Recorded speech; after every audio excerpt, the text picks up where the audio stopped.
Esto me pasó hace unos meses. A veces pienso que fue una pesadilla, pero luego abro la carpeta que todavía tengo en mi teléfono, busco ese video y ahí está, una figura al fondo del pasillo, quieta, sin respirar, y yo caminando directo hacia ella sin saberlo. No sé qué era, no sé qué estaba haciendo ahí. Lo único que sé es que esa noche los cuatro salimos corriendo de un lugar que no existía en ningún mapa, con Jorge inconsciente en el asiento trasero y quemaduras en la espalda que ningún médico supo explicar. Para entender, tengo que contarles cómo llegamos ahí. Todo empezó por un plan entre amigos, la idea de salir a un clásico campamento. Mi amigo Fabián había empezado un canal de YouTube donde exploraría lugares abandonados. A él, por medio de grupos de Facebook, le habían recomendado un sitio con supuestos vestigios prehispánicos en medio de un bosque. Nosotros ya habíamos acampado en zonas boscosas antes. Aceptamos ir porque el lugar quedaba a un par de horas de un campamento en Valle del Mezquital, en el estado de Hidalgo, México, donde ya habíamos estado antes. Todo lo que le habían dicho a Fabián era que ahí era el lugar perfecto para sacar contenido. Habíamos decidido acampar por una zona poco transitada del Valle del Mezquital, en Hidalgo, entre Ixmiquilpan y Cardonal. La idea era llegar por la mañana, montar el campamento y más tarde visitar la zona arqueológica. Jorge, quien conducía, Claudia, su novia, y Fabián, llegamos temprano a acampar donde habíamos estado la última vez. Bebimos un par de cervezas, prendimos un comal, calentamos unas tortillas que habíamos comprado en el camino junto con carne asada y verduras. Por ahí de las 5:30 de la tarde, cuando empezaba a ocultarse el sol, empezamos a empacar para dirigirnos al lugar. Íbamos por una carretera secundaria, ya lejos del pueblo más cercano. Después de unos 45 minutos sobre camino de tierra, Fabián le dijo a Jorge que buscara dónde dejar la camioneta. Habría que caminar unos 10 minutos más. Durante el camino no notamos nada raro. Estaba muy boscoso y ese día había especialmente mucha humedad. La neblina se juntaba mientras más tarde se hacía. En algún momento de la caminata, Fabián se detuvo. «Miren», señalaba una hacienda vieja con muros derrumbados y lo que parecía una torre de vigilancia en ruinas, a unos 100 metros. Lo raro es que no aparecía en el mapa del GPS. Fabián, quien juraba haber investigado bien el lugar, juraba también que esa construcción no estaba en los registros del INAH, ni en ninguna ruta de senderismo. Al llegar algo se sintió raro. La hacienda estaba medio cubierta por árboles viejos, enredaderas y raíces, pero la estructura se mantenía de pie. Caminamos despacio, explorando. Las habitaciones estaban vacías, pero no del todo abandonadas. Había restos de velas, trapos viejos colgados en clavos y símbolos dibujados con carbón en las esquinas. Claudia fue la primera en decir algo. «Esto no parece una hacienda, parece un altar». Nadie respondió, pero todos lo pensamos. Fabián inmediatamente sacó su cámara y empezó a grabar mientras comentaba algo de lo que sabía de historia de ese lugar. Ya estaba algo oscuro afuera. Eran casi ya las 7:30. Fabián había colocado 3 cámaras adicionales con tripié que cubrían casi en su totalidad el ancho del lugar. Seguimos explorando. En una de las habitaciones más profundas encontramos un muro tallado. No se veía a simple vista. Había que entrar y rodear una columna. Al fondo, en la piedra, había grabados extraños. Algunas líneas parecían de origen indígena, pero encima, como intentando cubrirlos, había trazos cristianos mal hechos, como garabateados con apuro. No sabíamos qué significaban, pero al mirarlos se sentía muy raro. No sé si alguna vez han sentido que se encuentran en una habitación, lugar con una vibra pesada y sienten que están corriendo peligro o que alguien los está mirando. Justo eso sentimos todos. Ya se acercaba la noche. Fabián propuso quedarnos un rato más. El lugar no era tan grande, pero él quería documentar todo lo posible. Decía que necesitaba un par de horas más de video antes de irnos. Según él, este tipo de material se viraliza, tiene potencial. Jorge no quería. Decía que le preocupaba su camioneta. Claudia dijo que se quedaran solo un rato más. A ella también le fascinaban esta clase de lugares, y así terminamos todos metidos en la habitación menos dañada del lugar, comiendo lo que quedaba de la comida con linternas, esperando, mientras escuchábamos a Fabián comentar y grabar cada garabato y esquina del lugar. Grabó algunas tomas nocturnas. El cielo estaba despejado, pero no se escuchaba nada, nada, ni grillos, ni viento, ni pájaros, solo nuestros pasos y nuestras voces. El ambiente estaba muerto. Cerca de la medianoche, Claudia regresó asustada. Había estado explorando cerca de la habitación y dijo que había escuchado una voz. Jorge y yo estábamos recargados en la pared. Nos habíamos quedado dormidos. Jorge pensó de inmediato que era una broma. Nos dijo que era hora de irnos, que ya era muy tarde. Se levantó alterado y fue al pasillo a buscar a Fabián. Yo me levanté y me acerqué a una de las ventanas. Afuera había algo. No sé cómo describirlo. Era como una figura parada entre los árboles. No se movía, no tenía forma clara. Al inicio pensé que era alguna clase de tallado en piedra o madera, como la figura de una persona. No quería asustarme. La verdad, no me considero una persona asustadiza. Sentí que Jorge tenía razón. Era hora de irnos. Jorge regresó al cuarto donde estábamos. Asustado nos dijo que no podía encontrar a Fabián por ningún lado. Nos pidió que empacáramos las cámaras mientras él lo buscaba. Él ya llevaba una de las tres. Claudia fue corriendo por la cámara de la entrada y yo me encaminé hacia la que estaba al fondo del corredor largo del lugar. Al caminar por ese pasillo, noté manchas en las paredes, rojizas, lo que parecía ser sangre seca. Mis pisadas hacían crujir las hojas secas del suelo. Por un segundo me tranquilicé pensando que no sería fresca, que Fabián estaría bien en algún lugar. El lugar no era tan grande, no podía estar lejos, pero conforme avanzaba por el pasillo, el olor a desagüe se hacía más intenso. Quería gritar su nombre, pero algo en mí me decía que no era buena idea. Prendí la lámpara de mi celular y entonces los vi. Pequeñas figuras de piedra colocadas a lo largo del pasillo, como ofrendas, como parte de algún ritual. Algunas medían menos de 20 centímetros, otras eran más grandes. Iban creciendo de tamaño conforme me acercaba al fondo. Algunas tenían un rostro tallado, otras eran completamente planas, grisáceas, secas, sin emociones. La última figura era de tamaño real, una estatua de piedra que retrataba lo que parecía ser un cazador.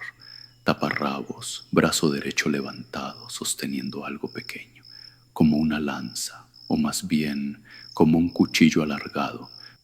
Su rostro estaba desfigurado por el tiempo, pero se notaba que alguien había tallado una sonrisa en él, una sonrisa pequeña. Me dio escalofríos de solo verla. Mi corazón empezó a acelerarse. Sentía que algo iba a pasar en cualquier momento. Después de unos segundos, seguí caminando, despacio, muy despacio. Vi la cámara, la desmonté, observé mis manos. Estaban temblando. Me detuve a respirar y levanté la vista. En un cuarto a mi derecha estaba parado Fabián, ojos perdidos, expresión de horror. Intentó hablarme. Su voz temblaba. Tenía las manos heladas, aunque no hacía frío ahí dentro. Me dijo que teníamos que irnos inmediatamente. No le pregunté qué había visto, solo lo tomé del brazo y empezamos a caminar hacia la salida. Y entonces escuchamos un grito muy fuerte de Claudia, pidiendo ayuda. Al llegar a la salida, la vimos intentando levantar a Jorge. Estaba boca arriba, el rostro completamente cubierto de tierra o lodo, su chamarra desgarrada por la espalda, desmayado. La cámara de la entrada seguía en el suelo, sobre su tripié. No reparamos en recogerla. Fabián En conmoción, volteó a ver a Claudia. ¿Qué pasó? Ella, agitada, casi llorando, explicó que se había dirigido a la salida por la cámara. Jorge había salido por la ventana. Dijo haber visto algo afuera moverse. Le pidió que se adelantara, que la vería en la salida. Claudia empacó todo, salió del cuarto, encontró la cámara y cuando la iba a desmontar, escuchó pasos detrás de ella. Volteó y vio a Jorge afuera del lugar. Se tambaleaba, sangrando en la espalda, la chamarra desgarrada, como si un animal lo hubiera arañado. Decidimos largarnos. Jorge apenas despertó. Fabián lo cargó en su hombro y empezamos el camino de vuelta. Caminábamos despacio hacia la salida, cuando empezamos a escuchar susurros, muy cerca de nosotros. Esa sensación de miedo que había sentido antes regresó. Sentí que me iba a dar un ataque de ansiedad. Claudia gritó.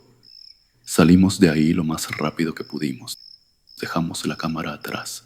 Fabián no dijo nada más, pero podía verlo completamente pálido mientras cargaba a Jorge.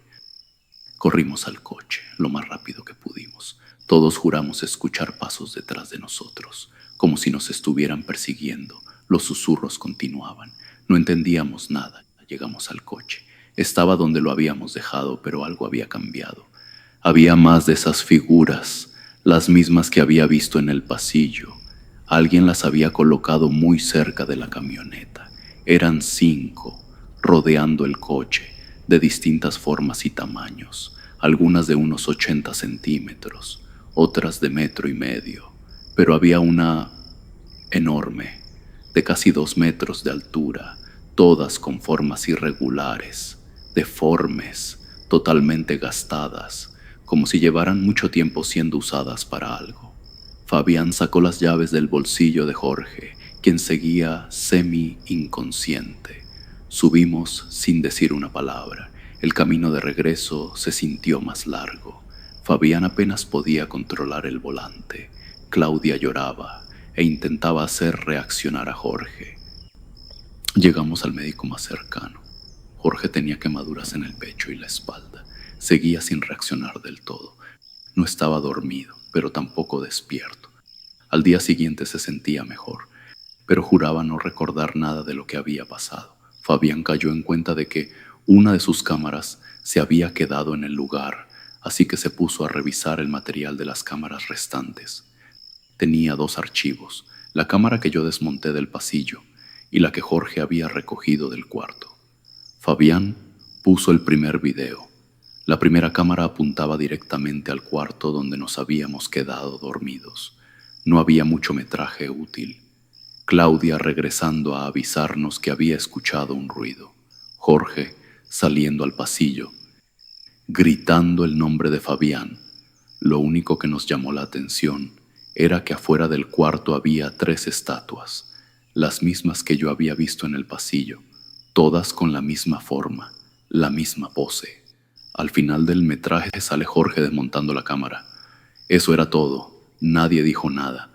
No parecía realmente algo raro. La sala olía a desinfectante. Jorge estaba recostado en la cama con el torso vendado mirando al techo. No podía incorporarse. Claudia sostenía el teléfono con las 2 manos. Pusimos el metraje de la segunda cámara. En el video se veía el pasillo, visión nocturna, todo en ese verde pálido que hace que cualquier cosa parezca más perturbadora de lo que es. Al fondo, quieta, había una figura. Todos pensamos lo mismo. Era la estatua del cazador, la que yo había visto al final del corredor. Vimos a Fabián caminar por el pasillo y pasar a su lado sin siquiera voltear. Entró al cuarto de la derecha y salió de encuadre. Entonces la figura se movió, sonreía, casi riendo. No fue un movimiento brusco, fue peor, lento, calculado, como alguien que sabe exactamente lo que está haciendo. Caminaba de puntillas, inclinado hacia adelante, con la lanza en la mano derecha, como si estuviera siguiendo una presa. Claudia soltó un sonido que no era un grito, era algo más pequeño, más roto. El ente llegó a la puerta del cuarto, donde estaba Fabián, y empezó a susurrar. No sé en qué idioma era. Repetía la misma palabra una y otra vez, empezando en susurro y subiendo, hasta que casi gritaba. Ahí fue cuando Claudia apareció en el encuadre, llegando por el otro extremo del pasillo. Se detuvo. La escuchamos gritar en el video, el mismo grito que habíamos escuchado esa noche. El ente la miró, y en ese momento hizo algo que todavía no puedo explicar. Se puso en 4 patas, se pegó a la pared, levantó la lanza y se quedó completamente inmóvil, como una estatua. Jorge entró corriendo al pasillo, abrió los 3 cuartos, no encontró nada, vio la sangre en las paredes y salió. 15 segundos después, entré yo. Vi cómo caminaba por ese pasillo, vi cómo me detuve frente a la figura y me quedé ahí, parada, durante casi 30 segundos, sin gritar, sin moverme, sin hacer absolutamente nada. No recuerdo ese momento, no recuerdo haberla visto, no recuerdo qué sentí. Nadie en esa sala supo qué decirme. Jorge seguía mirando al techo, escuchaba todo, pero no decía nada, solo cerró los ojos. No volvimos a hablar del tema. Fabián no quiso regresar por su cámara, no volvimos a acampar. Jorge se recuperó, pero lo único que recuerda de esa noche es haber salido de la hacienda y ver cientos de estatuas, cientos que no estaban ahí cuando llegamos. Dice que empezó a escuchar susurros, cada vez más cerca, cada vez más fuertes, y que de pronto se sintió muy mal. Y lo siguiente que supo fue que estaba en el hospital. Fabián guardó los metrajes. Nunca subió ese video. Nunca subió ningún otro. Cerró el canal sin explicación y no volvió a tocar el tema. Tiempo después me los compartió y desde ese día no he podido dejar de pensar en lo que vi. Fabián intentó rastrear la cuenta de Facebook del usuario que le había recomendado el lugar. Estaba eliminada.